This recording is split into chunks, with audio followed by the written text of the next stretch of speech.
पापा लेने आया एकदम नयो फोन और पियर में आया पछ मारी मस्ती तो पूछो ही मती। तो सब पहला मैं तो कर ली थी चोटी, बाल बहुत अलूजियोड़ा था तो मैं फटाफट हैंग सड़ जाया और सुलझान अटीने भाई और भाभी सब बातें कर रिया था। तो उन बाद में मैंने जावनो तो मैं फटाफट हो गई थी तैयार और पछे मार्केट जाने वास्ते मने कोई बननो तो फॉर्म तो मैं फटाफट फॉर्म वास्ते डॉक्यूमेंट तैयार करिया, तैयार करन सब हो दिया अंबालिया और ले लिया।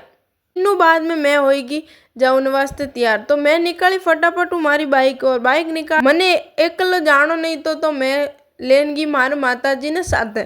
तो मैं और मार माता जी दोनों गया साथे और उन्हों बाद में मैं पहुंच गया था मार्केट। मार्केट पहुंचा और बाद में मैं गया था ई मित्र मत फॉर्म, लेकिन फॉर्म तो भरी जियो कोनी और पाचा आया तो मैं रुक गया था मारी एक सहेली रे वटे। तो पाचा घर आया तो मैं और मार भतीजी जी में था अनार अनार जीम जिमान मैं निकल गई थी थोड़ी देर टाबर साथे खेलने वास्ते। टाबर खेलता देखे तो मैं कि थोड़ो तो मैं ही खेल लूँ।